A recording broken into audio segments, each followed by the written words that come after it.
Edward Savio. Welcome, not just welcome, but welcome back to Pod of Thrones. Thank you for Thank you very joining me much, today. Jeff. Thank you, Jeff. For those new here, or just to jog memories of our longtime listeners, I met you, Jennifer, my partner in podcasting crime, is not here right now. But we met about 3.5 years ago at a San Diego Comic-Con. Outside the Hilton or Hyatt, I believe, one of those hotels. We were definitely in one of those places. Definitely. It was, and we had a great talk outdoors. It might have been a little windier podcast than I normally put out, but it was a fun conversation. And I had just started in on your content. Someone was nice enough to set the interview up and share the audio book version of Alexander X. And I was about halfway, maybe 60% the way through it. So I didn't know everything that was coming. And this was leading into the release of book number 2, right. Ancients Among Us. So since then, I've become a big fan, finished book 1, devoured book 2 multiple times. Annoyed me for book 3. Like literally people, one of the people that is instrumental for you having this is just all those people who kind of every once in a while went, "What are you doing? Where's book 3? Where's book 3? Where's book 3? Where's book 3?" So yeah, I might throw a Twitter poke every once in a while. And you were very polite about it. I try. Get it done. No, I would never do that. No, I don't presume that you owe me anything. I just really wanted to hear what was going on. And I do. Okay, so let's start. I want to learn a little bit more about you. Okay. So have you always been a writer? You grew up on the East Coast, right? And now you're in California? I did. I want to hear about your journey. I'm bi-coastal. I go back and forth. So I grew up back east. I wanted to be I wanted to be a director. So I'm actually a failure. I wanted to be a director when I was about 7th grade. And I created a television series about kids like in high school, junior high school, about life as it really is. And it was the kind of stuff that you might see on premium TV now, just really true to form, not sanitized, not for public consumption on a broadcast station, but what really went down. So that's how I started writing that kind of stuff. And I realized there's a couple ways to get into being a director. You can be a cinematographer, a cameraman, the visuals, or you can come through writing. I mean, also directors also come from actors as well, but that wasn't going to be a path for me. And it's usually writers, filmmakers, and so there's people that are visual, or there are people that come from the words in the story. And I came from the story. And so I started writing. I went to Europe in just between my sophomore and junior year over the summer, and just kind of like fell in love with French girls, and came back. And my junior year in high school was not good because my head was just somewhere else. And so in order to graduate high school, my last year was just a crazy thing where everyone else was coasting with 4 credits or 5 and doing all this stuff. We only had 7 classes. I had full boat 7 classes, took 2 college courses at night during the year, and wrote a musical as an independent study for that, which we put on. And so I went to school. I wanted to be a writer. So I came out to California in Los Angeles, and I was the 10-year overnight success. I just wrote and wrote and wrote and wrote and wrote and wrote a lot of scripts and got a little bit of money. And when you're in your 20s in the 80s, you could live, for not that much money with 3 roommates or whatever. And, I made money rewriting other people's stuff, getting options for my own. And then um, finally had some big sales with the studios. Swiss Family Rubenstein with Disney, Hmm. Bookham with Sony.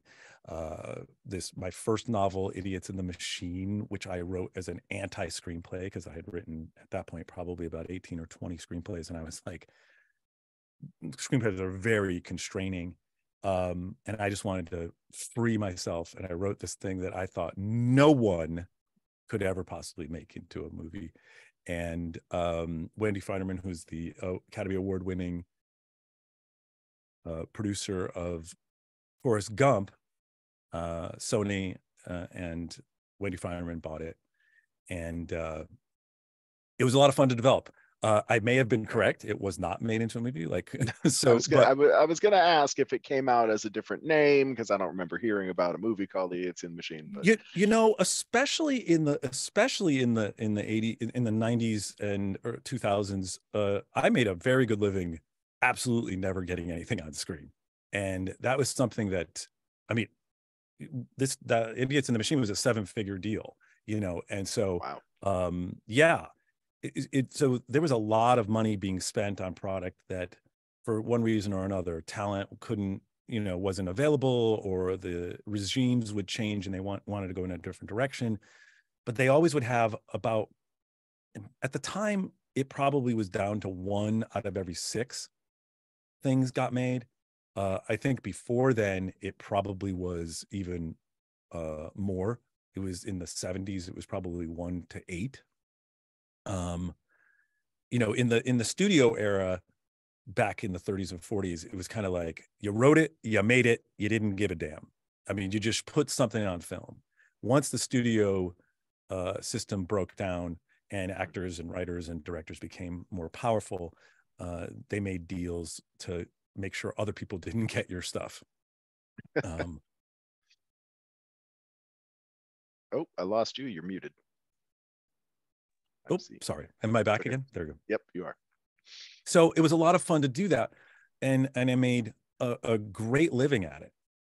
But I started to have kids, moved up to San Francisco, and realized, like, I spend almost half my time in Los Angeles going back and forth. And I couldn't do that once I had kids. And so I just started realizing I could go down for meetings, things like that. But I started really moving into this idea of, I wrote that one book, you know, it was something I really enjoyed, and let me sort of dive into that, you know. After sort of I spent several years kind of really focusing on my kids, I went back into that and decided, you know, I wanted to write novels, because, you know what, I could be a director in my novels. I'm the director, I'm the writer, you know. Yeah, And so yeah. I read this. I mean, learning more about you, this is really interesting because going through your books, they feel very cinematic. It's not a screenplay that you're reading, but you can feel your direction. Like, I can see a lot going on in my head as if it was a movie. I've been, you know, people have asked me a question, like, you know, process and all that. And for me, I see, and I'm sure other writers do as well, uh, but I see the thing like a movie. I see it in my head. I'm often outside looking in, but with books, you also have that internal dialogue. And so my process, my journey, as a person who was from the visual medium to this prose, is that I see things visually, but I want to write them and export them poetically. And so I used to be pretty sparse in my, not in books, but in my stage directions in screenplays. I used to be like most writers, you know, I followed the rules and was like, you know, he opens the door, she kisses him on the cheek, blah blah blah blah blah. There's emotion. They look into each other's eyes, da da da, that kind of thing. My screenplays now, a lot more, uh, a lot more depth to them, a lot more, you know, I'm writing for the people reading so that they can see it. It never will, those words will never get onto screen. The dialogue will, the visuals will. And I also always think that, the relationship between me and a reader is that I'm the writer and something of the director, but they're the director. They direct the movie in their head. And when you do things with an audiobook narrator, right, you then are working with an actor, which I've always been very used to. So I wasn't afraid of hearing people say my words in ways that maybe I didn't think of them, because I've heard that 1,000 times before. And so there's me, and then there's the interpretation by the actor performing the work, and then there's the listener, kind of coming in. But it's really important to, it's each of those things. The books stand on their own if you read them, but they're also like so amazing in a completely different, not completely different, but in a new and an enhanced way when you listen to the audiobooks. So yeah, that's a topic that you hear a lot of different opinions from a lot of different people about the world of audiobooks, and I love them. I've been into audiobooks since oh God, it must have been 2001 when I moved to California from Wisconsin. I drove for 4 days and I needed some entertainment, so I sort of by the way, several of my best friends are from the Midwest, or from Wisconsin, Green Bay area, or Ohio. We're good people. And they came out to California. It's like, thank God they did. They really upped it. They really upped it. We are making California a better place. That is absolutely correct. One Midwestern at a time. But then when you live in California, at least for most of us, there's a commute, and that can be hellish at times. And podcasts and audiobooks have really gotten me through. But then some people will say, well, if you're reading, audiobooks aren't really reading. It's not the same. But you seem really very fond of your audiobooks. I do. I mean, I'm a fan of my audiobooks because they're different than my own writing. Like, I read my writing in a critical way. I go through and I try to fix it and rewrite and do that as much as possible. When it finally gets out of my hand and it's in the hands of the narrator, it becomes a different product. I actually have had on all of these books, I've gotten them back even after they've gone through all the production and all that, and I go through and I because I'm a person with technical skill and a filmmaker, I guess I would call myself to a certain extent, I go through and do a pacing edit, nothing big, but there's moments and where, it's just like, there needs to be more of a pause, or sometimes a little bit less. And, but in general, the performances, it's the same thing like people do with editing actors in a movie. Like, they might cut away from the scene real quick, or they might focus in on a close-up rather than a medium shot. But first Will and now Ray, these actors have delivered things that I could not have imagined was in the text. I would only hope it was in the text, and I would hope that people would get it. But there's even some things that are kind of beautiful that and surprising to me. And so I'm a fan of these books as if someone else wrote them. And I know that might sound weird and kind of like self-indulgent, but it's really about their performance. It's really about their skills as actors, bringing something that I can't bring to it. That is what makes it amazing. And having said that, right, it's also a narrator that doesn't quite work can make a great book not feel as good. I've read some classics that later on, kind of just the same way that you said, oh, I'm doing work, or I'm working out, or I'm driving and I want to hear something, have narrators, and it's not really the narrator's fault. Sometimes it's just, you can't just slap a narrator onto every book. You've got to be intentional, Yeah, that's a good point. Yeah, there are some audiobooks I've listened to that just, fiction or nonfiction, that just didn't quite hit, but your stuff hits in a big way. And I think that's partially your writing style. And also you got some great talent. The first two books were read by Will Wheaton. Yep. That seems like a big get. I don't know. It is. And I'm grateful for Will for joining us on those, you know, and, you know, I was sorry when he wasn't able to, didn't want to continue. Right. But as soon as I found out, like, I think he kind of made that decision a little bit earlier than we did. We knew, but as soon as I knew, that he was going to be working on a lot of other stuff, and his, you know, the first thought was Ray Porter. Oh, he was your, did you had him specifically in mind? I had him specifically in mind as soon as I realized that, because there needs to be gravitas. Like, you can't have someone with the kind of talent that Will is a very singular talent in terms of, and, you know, narrators. And there's only a couple of people. Ray and Will are my two favorite narrators. There's a couple of other people, you know, one or two female narrators, R.C. Bray. If I was blowing shit up in space, I think, you know, R.C. Bray would be great. I love R.C., right? You know, because he's just so good. You know, he's so good at that kind of stuff. He just brings something that no one else brings. When he came on the scene, it was like, wow.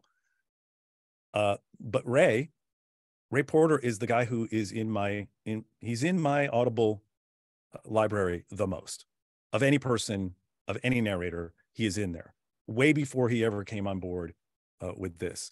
Ray has been, Ray, you know, from the time Ray did the 4-Hour Work Week in the late, you know, 2000s. I don't know when it was exactly. You know, I was like, who is this person?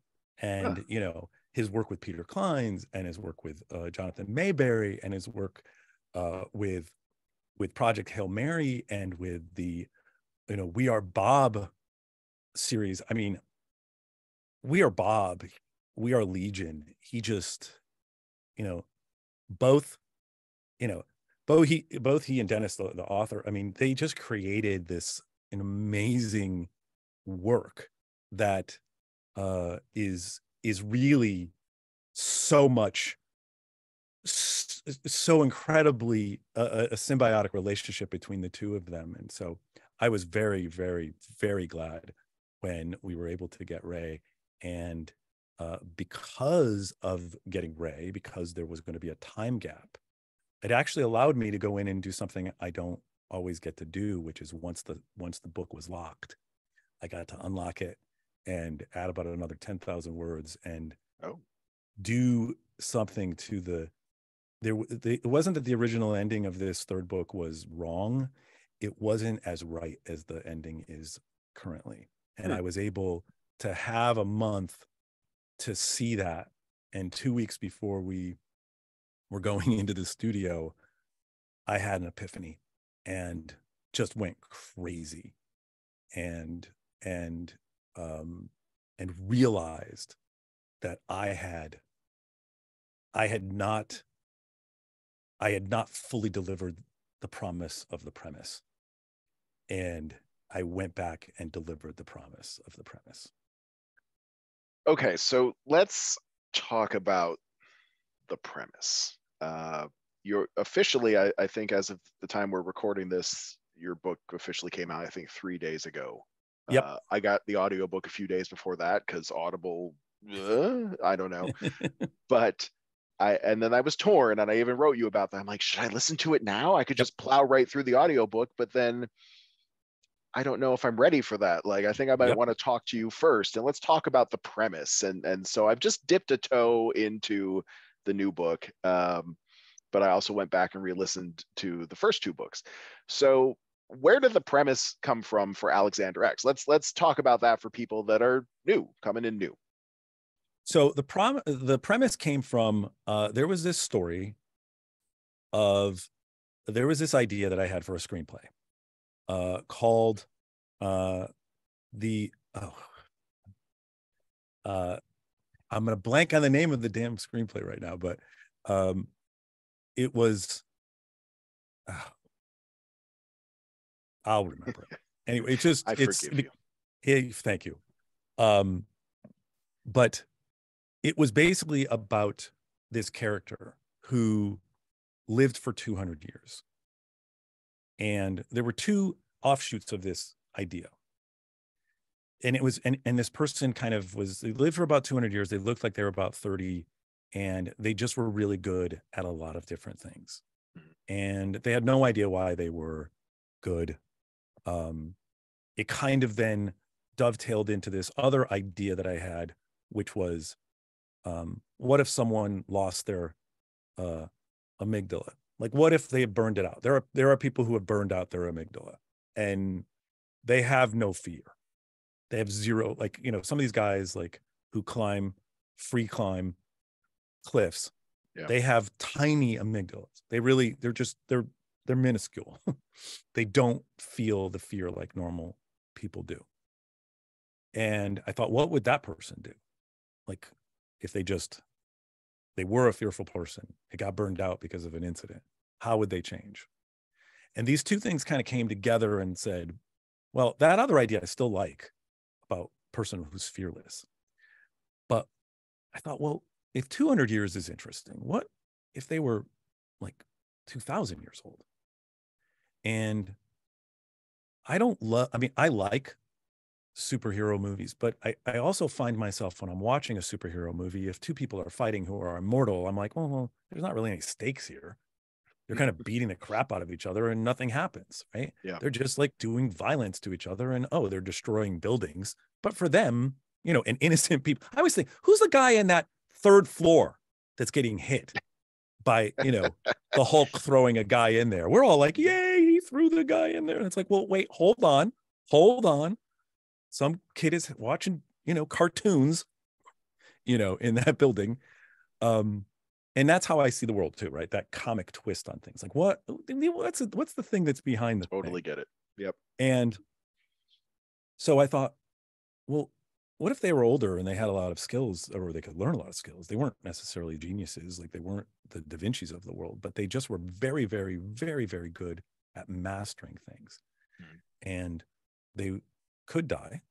So they were mortal. So they had that fear in them, and they had that limitation on them. And then what would happen if we follow this one character who's 1,500 years old, who looks like he's maybe 17, and he's been doing this for a while?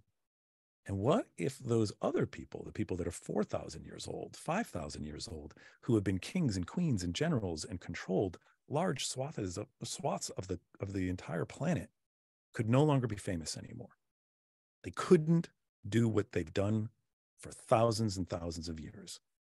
They had to stop. To them, it's like it's a year and a half. Right. To them, the last 150 years feels like a year and a half. Right. But for a year and a half, they've been locked down in quarantine. And, you know, this happened before the quarantine, of course, but I think we all know how we felt when we were locked down. We didn't like it. And so what would happen if those people decided the only way to fix their problem was to take out the modern world, to figure out how to destroy 150 years worth of progress, or at least the 150 years worth of progress that could identify them easily and make them not be able to be who they want to be.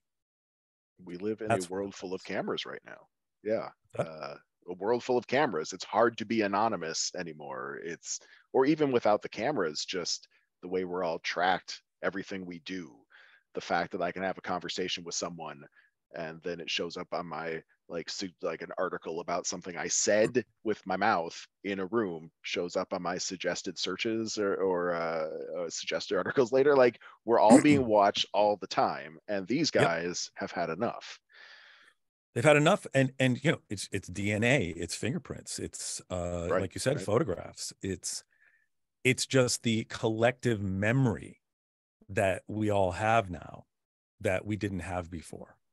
I mean, you know, I think it's one of the problems, or one of the more interesting problems screenwriters have with writing heist movies these days.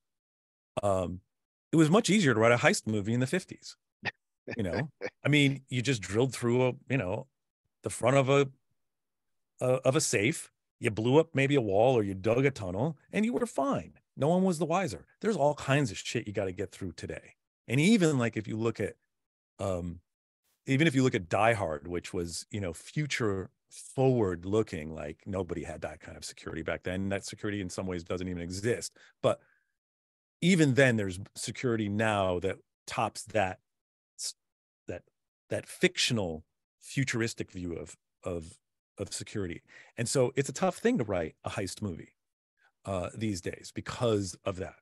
And so I wanted to take that premise, that idea, and sort of use it to say a few things about how we as humans live and how we, you know, you are what you do every day. And if you do something every day, you're going to get good at it. And, you know, that instead of worrying about that we don't live so long, because we all want to live longer, happier, and healthier, but doing the things that you want to do now rather than waiting tomorrow or next week or next year is kind of what I wanted to say with this. This was a love letter in some ways to my kids at the time. That, you know, when I first started, I'm like, you can do anything you want to do. You just have to focus on it, and you have to take the time. A lot. So I know when we first talked, and I wasn't all the way through your book, and I didn't exactly know what the bad guys were up to, and there was plenty I didn't know. We had these characters that Yep. were nearly immortal in some ways, although certainly still as fragile as a human, but could live almost forever. Yep. Essentially, right? And I made a comparison to Highlander, Yes. which was a movie series of my formative years, and it's only similar in that they have very long lifespans and some rules about what they can or can't do, and then also flashbacks. So yes. The Highlander movies had a few flashbacks. The Highlander series was really where I just dove deep for many, many years. And like lots of every episode was like recalling some incident from 200-300 years ago. And yep. And you do some of that as well, but your stuff seems very firmly rooted in history. It's not just here's a silly thing that happened at a tea party when I met another immortal.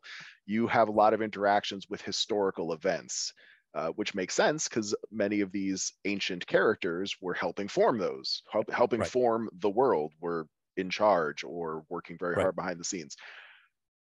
Are you a historian by nature? Was this like a passion project in that regard? Because did you already know a lot of this stuff and you just wanted to bring some of these stories to light?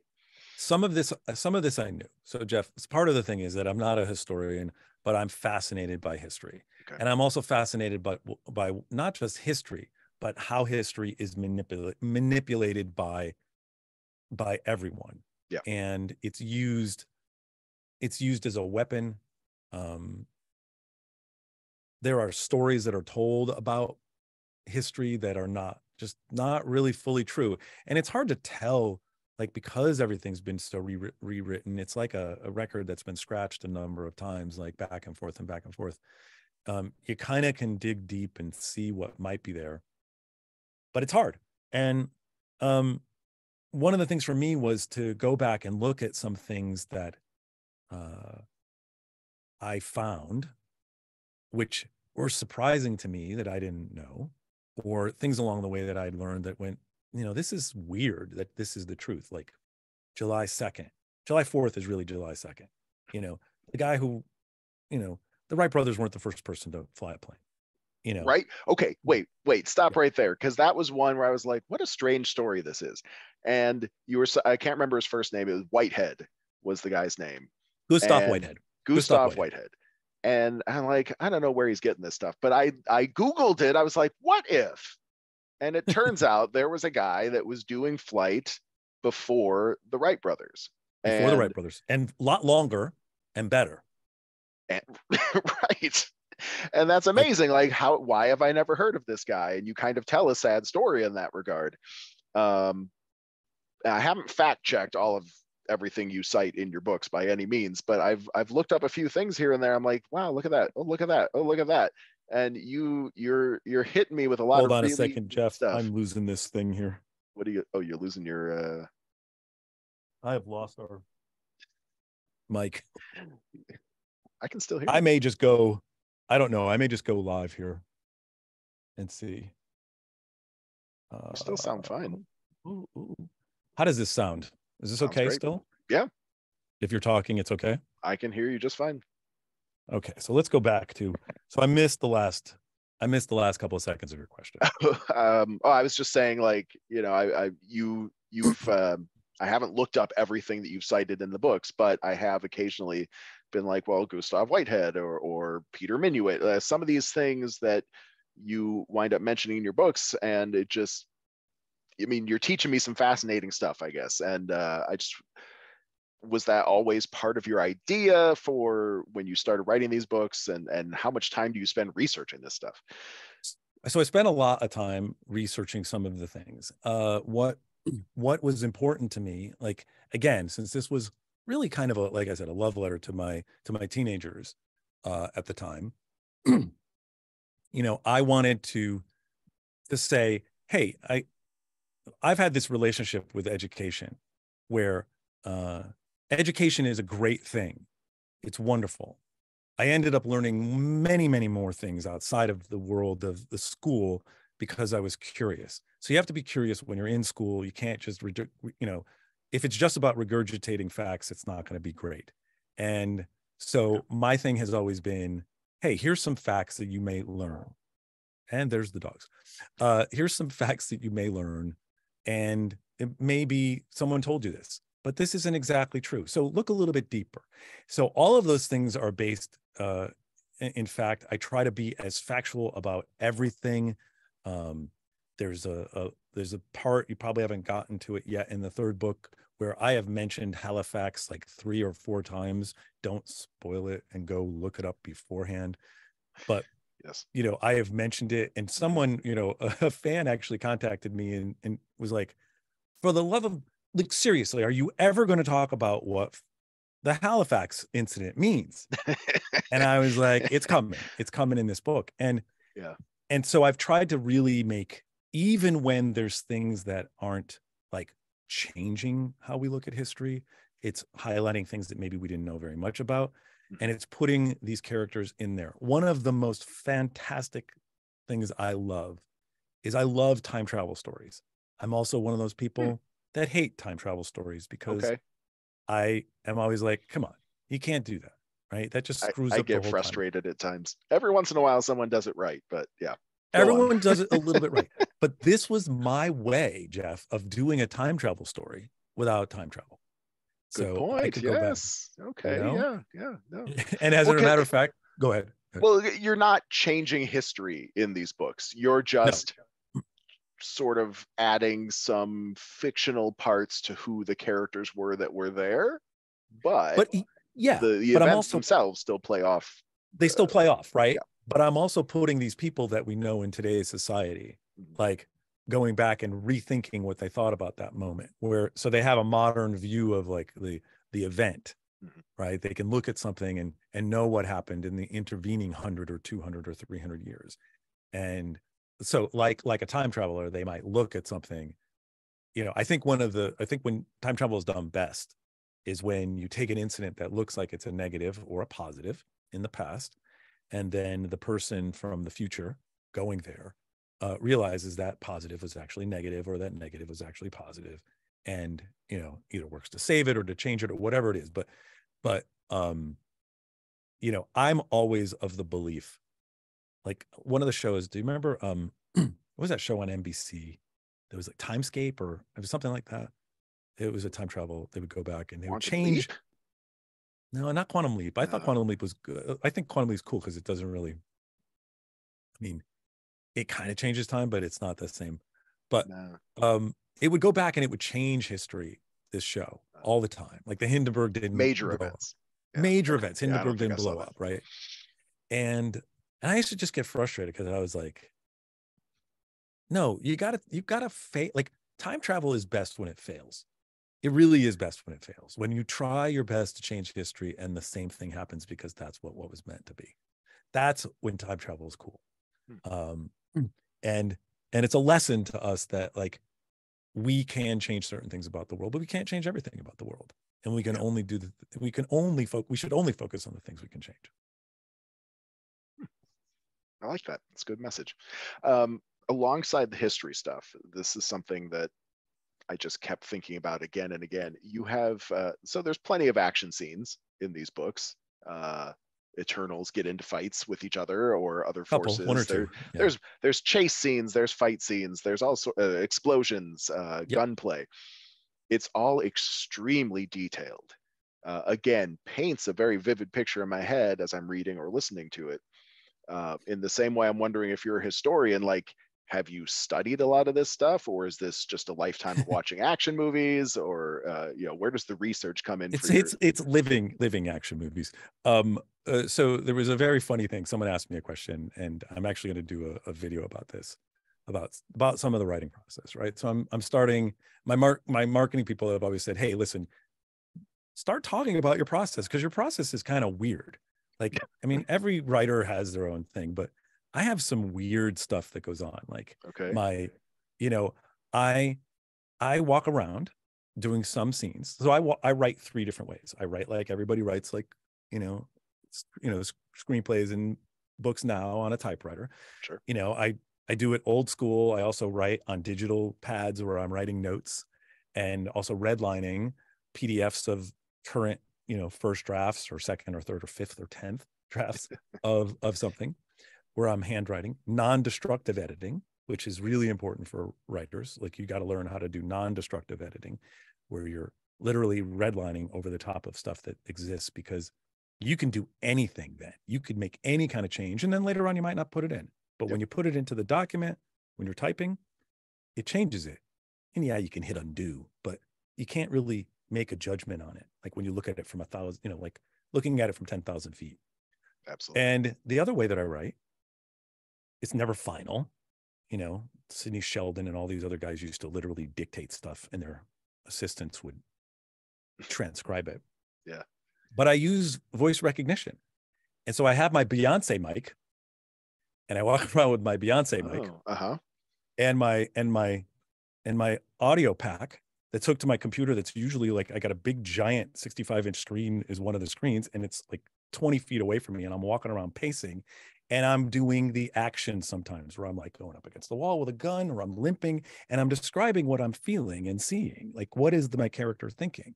And my neighbors, those who can see in my windows, must think I'm an absolute crazy person, because I'm talking to myself, and I'm shadowboxing and fighting with myself in the middle of a room. And so not always. So some of those moments are at least influenced by that kind of me walking around with a digital recorder, or doing it, live into the dictation, where I'm just actually working out the moment. And the hardest thing to do is to write an action sequence, because good dialogue is easy for me. I'm a screenwriter. I love dialogue. Kind of wordplay is fun and interesting, and playing on sentence structure is fun. I really get into that. I like digging my teeth into the language of stuff. But writing an action sequence in a movie, you can take 3 seconds on a screen, or 2 seconds, or a half a second to describe, or to see, or to show a close-up of something, and give the audience a piece of information that you can't do eloquently in a book. And so I went and I was like, who are the best that ever have done this? And I would have to say that the best that ever did it was Alexander Dumas. And so Count of Monte Cristo, Three Musketeers, and the sequels to Three Musketeers, like, you read those books, and that's the best action description, because you're not telling the action always. It may feel like you're seeing every move, but what you're actually telling is the feeling of what you're feeling while that action is happening, while your reaction to the action is what you're actually describing. So